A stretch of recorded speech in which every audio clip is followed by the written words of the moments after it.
আর ভরসায় আছো রে মন, কিসের করো আশা?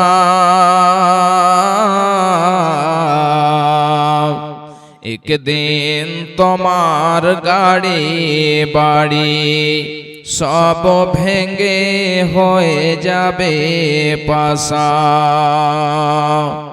ও তোমার গহনা দিন ফুরাইয়া যাবে, যৌবনে লাগবে ভাটি।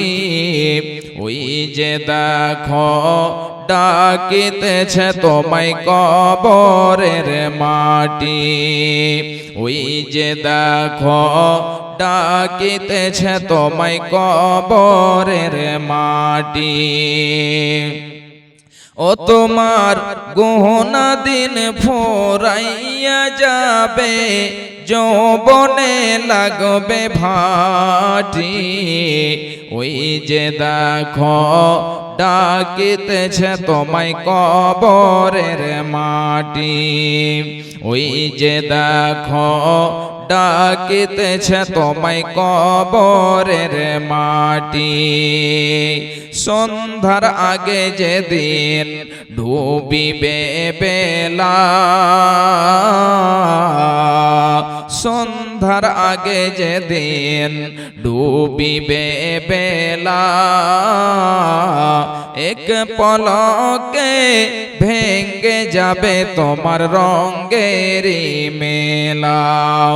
এক পলকে ভেঙে যাবে তোমার রঙেরি মেলা। এক পলকে ভেঙে যাবে তোমার রঙেরি মেলা। কার দিবা তুমি জোরে ধমক, কার মাথায় ভাঙবা লাঠি? ওই যে দেখো ডাকিতেছে তোমায় কবরের মাটি। ওই যে দেখো ডাকিতেছে তোমায় কবরের মাটি। কার দিবা তুমি জোরে ধমক, কার মাথায় ভাঙবা লাঠি? ওই যে দেখো ডাকিতেছে তোমায় কবরের মাটি। ওই যে দেখো ডাকিতেছে তোমায় কবরের মাটি। খবর পেয়ে আসবে আত্মীয় স্বজন, খবর পেয়ে আসবে আত্মীয় স্বজন। তোমারি চার পাশে বসে তারা করিবে ক্রন্দন। তোমারি চার পাশে বসে তারা করিবে ক্রন্দন। সাজাইবে মনের মতো কি সুন্দর পরিপাটি। ওই যে দেখো ডাকিতেছে তোমায় কবরের মাটি। ওই যে দেখো ডাকিতেছে তোমায় কবরের মাটি। ওই যে দেখো ডাকিতেছে তোমায় কবরের মাটি।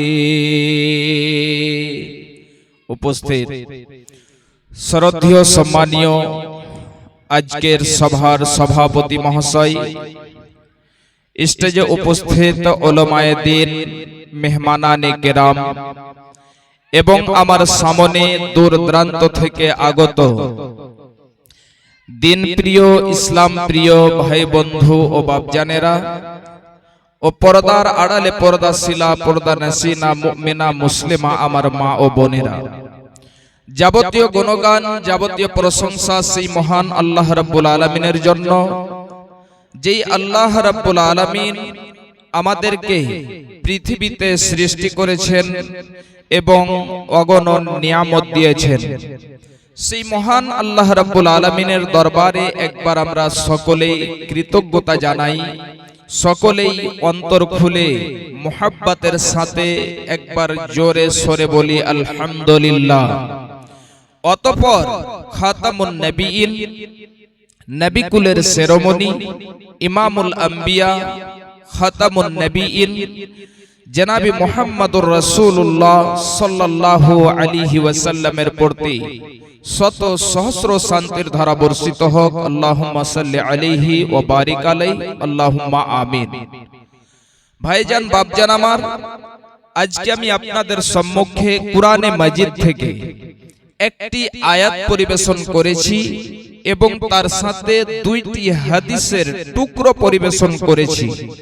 ইনশাআল্লাহ এই আয়াত এবং হাদিসকে কেন্দ্র করে আজকে বয়ান হবে। আল্লাহ রাব্বুল আলামিন যেন আমাদের সকলকে শোনার সাথে সাথে আমল করার তৌফিক ইনায়াত করেন। সকলে বলুন আল্লাহুম্মা আমিন।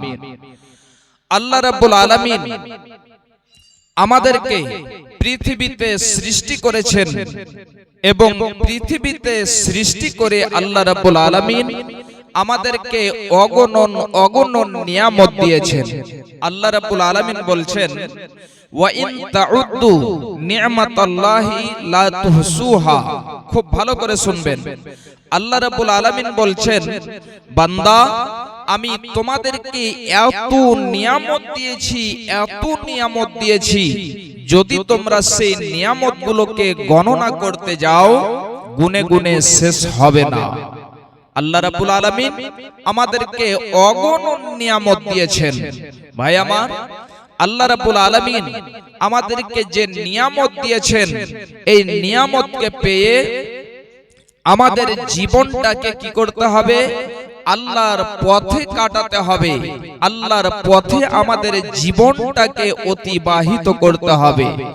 যদি আমরা আমাদের এই মূল্যবান জীবনটাকে আল্লাহর পথে কাটাতে না পারি, আমরা যদি পৃথিবীর মায়া মোহাব্বতে রং তামাশাতে যদি আমরা পৃথিবীতে মেতে আমাদের জীবনটাকে কাটাই, তাহলে আমাদের মতো বদকিসমত, আমাদের মতো আর কেউ হতভাগা হবে না। আল্লাহ রাব্বুল আলামিন আপনাকে আমাকে এত সুন্দর একটি বয়স দিয়েছেন, জীবন দিয়েছেন, এত মূল্যবান জীবন। এই জীবনটা যখন আপনার চলে যাবে, যখন আপনার সময়টা শেষ হয়ে যাবে, আল্লাহকে বলবেন, আল্লাহ তুমি আমাকে একটা সেকেন্ড সময় দাও। আল্লাহ আপনাকে সময় দেবেন না। আল্লাহ রাব্বুল আলামিন যে আপনার সময়, ঘন্টা, মিনিট, সেকেন্ড আপনার লাগিয়ে রেখেছে, লিখে রেখেছেন, সেই সময় যখন বেজে যাবে তখন কিন্তু আর আপনাকে একটা সেকেন্ড সময় দেওয়া হবে না। ভাই আমার, মা আমার, বোন আমার, খুব ভালো করে শুনে রাখুন, গুরুত্বপূর্ণ বিষয়।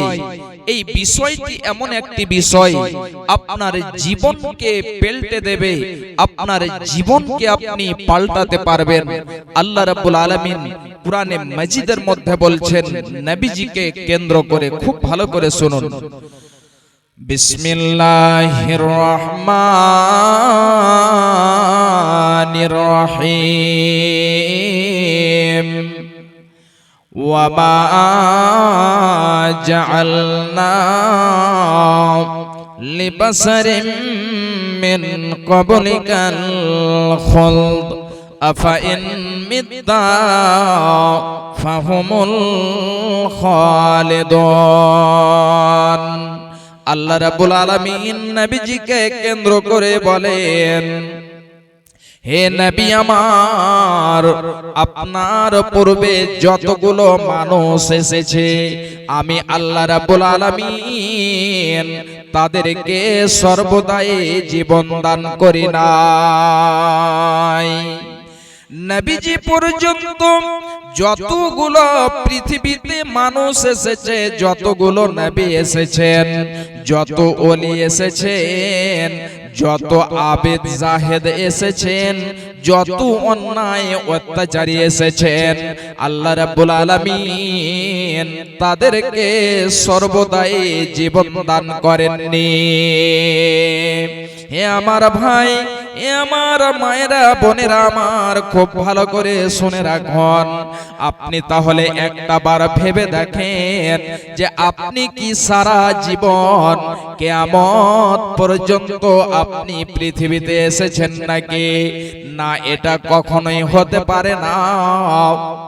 আল্লাহ রাব্বুল আলামিন আপনাকে যেন একটা হায়াত দিয়েছেন, যখন আপনার ওই হায়াত যখন পূর্ণ হয়ে যাবে তখন যেন আর আপনাকে একটা সেকেন্ড সময় দেওয়া হবে না। যেমন ধরুন আপনি ফজরের সালাত আদায় করতে উঠবেন, ঘুম থেকে আপনি উঠতে পারেন না, ঘুম থেকে আপনি জাগতে পারেন না, এই জন্য আপনি মোবাইলে একটা অ্যালার্ম লাগিয়ে রেখেছেন। 4:55 আজান হবে, আমাকে উঠে নামাজ আদায় করতে হবে। এবারে আপনি 4:55 20-30 সেকেন্ডে আপনি যেন একটা অ্যালার্ম লাগিয়ে রেখেছেন। খুব ভালো করে শুনুন। এবারে যখন সময়টা কেটে গেল, আপনি 5 ঘন্টা 6 ঘন্টা আরামের ঘুম দিলেন, আরামের ঘুম কাটিয়ে আপনি যখন সময় হয়েছে ওই সময়টা যখন চলে এসেছে 4:55 30 সেকেন্ড 20 সেকেন্ড যখন হয়েছে, আপনাকে এবারে যেন সে চেতনা দিতে আরম্ভ করেছে, আপনাকে জাগাতে লেগেছে যে হে আব্দুল্লাহ, হে আব্দুর রহমান, হে আব্দুস সাত্তার, এখন তোমার যেন আর ঘুমিয়ে থাকলে হবে না।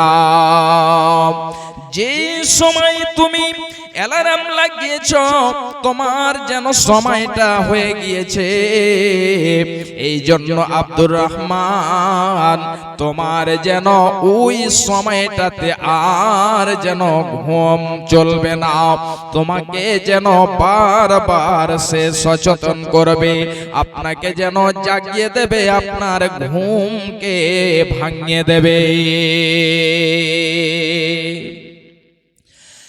জয় মিনিটে আপনি অ্যালার্ম লাগিয়েছেন, ওই মিনিটে আপনার যেন সে অ্যালার্ম বাজতে থাকবে। ঠিক তেমনি ভাবে আল্লাহ রাব্বুল আলামিন যখন মানুষের এই অ্যালার্ম বেজে যাবে, মানুষ যখন মায়ের পেট থেকে জন্মগ্রহণ করেনি এমন সময়তে আল্লাহ রাব্বুল আলামিন যেন তার অ্যালার্ম লাগিয়ে রেখেছেন। পৃথিবীতে যাবে আব্দুল্লাহ, আব্দুর রহমান, সে 40 বছর 50 বছর 100 বছরের জীবন যাপন করবে। 101 বছর 1 মাস 1 সপ্তাহ 1 দিন এমনি করে যেন আপনার অ্যালার্ম লাগিয়ে রেখেছে। যখন আপনার সেই 49 আপনার 50-100 বছর হয়ে যাবে, আপনার যে অ্যালার্ম লাগিয়ে রাখা হয়েছে 1 সেকেন্ড এদিকে ওদিকে হবে না, আপনার কাছে মালাকুল মউত এসে হাজির হয়ে যাবে এবং আপনার রূহখানাকে বের করে নেবে। এ আমার ভাইরা, এ আমার বাপজান, হে আমার মায়েরা বোনেরা, খুব ভালো করে শুনে রাখুন। তাই আমি বলছিলাম যখন আপনার জীবনের অ্যালার্ম বেজে যাবে তখন আপনাকে একটা সেকেন্ড সময় দেওয়া হবে না। বিশ্বনবী আমার খুব ভালো করে শুনে রাখুন, আল্লাহ রাব্বুল আলামিন নবীজিকে বলছেন, হে নবী আমার, আফা ইন মিত্তা ফাহুমুল খালিদুন, আপনি মারা যাবেন আর মক্কার সে বেদিনেরা, মক্কার মুশরিকেরা, মক্কার কাফেরেরা তারা নাকি সর্বদাই বেঁচে থাকবে না, এটা কখনোই হতে পারে না। বিশ্বনবী আমার নবুয়াতি পেয়ে গেলেন, 40 বছর বয়স হলো। নবী বানিয়ে দেওয়া হলো। বিশ্ব নবীকে একের পরে এক যেন আয়াত নাজেল হতে থাকলো, একের পরে এক বিধান নাজেল হতে থাকলো। বিশ্ব নবীকে বলছেন, হে নবী আমার, আপনার যেন এমনি করে আর চলবে না। মক্কা নগরীদের কাছে যে তাদেরকে দ্বীনের দাওয়াত দিয়ে দেন, তাদেরকে একত্ববাদ, এক আল্লাহর যেন আপনি দাওয়াত দিয়ে দেন। এবারে বিশ্ব নবী আমার মক্কা নগরীদের কাছে গেলেন। বিশ্ব নবী মক্কা নগরীদের কাছে যে বলছেন, হে মক্কা নগরীরা, তোমরা যতগুলো মাবুদের ইবাদত করেছো, এই মাবুদের ইবাদত করা যাবে না। এক আল্লাহর ইবাদত করতে হবে, তারই যেন পুজো পাঠ করতে হবে, তারই উপাসনা করতে হবে। এক আল্লাহ ছাড়া অন্য কাউরের ইবাদত করা যাবে না। বিশ্ব নবী আমার খুব ভালো করে শুনে রাখুন, বিশ্ব নবী যখন এই মতো করে মানুষদেরকে দাওয়াত দিতে লাগলেন, একটা ইতিহাস আপনাদেরকে আমি তুলে দিচ্ছি। বিশ্ব নবী আমার একবার যেন সাফা পাহাড়ে উঠে গেলেন। সাফা পাহাড়ে উঠে যেয়ে বিশ্ব নবী আমার ডাক দিলেন, ইয়া সাবাহা, ইয়া সাবাহা। বিশ্ব নবী আমার যখন ডাক দিলেন, মক্কা নগরীদের যাদের কানে আওয়াজ যে পৌঁছেছে, সে মক্কা নগরীরা ছুটে চলে এসেছে যে হায় রে, আজকে এই মুহাম্মাদের যেন কি হয়েছে। মুহাম্মদ আমাদের কাছে ছোট থেকে বড় হলো, সে যখন জন্মগ্রহণ করেনি তখন তার পিতা মারা গিয়েছে, পিতাকে সে দেখতে পায়নি।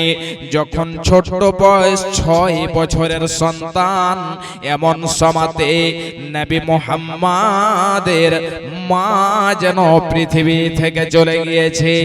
মায়ের কি মহাব্বত, মায়ের কে মহাব্বত, মায়ের কি ভালোবাসা, এটা পর্যন্ত নবী আমার জানতে পারেনি।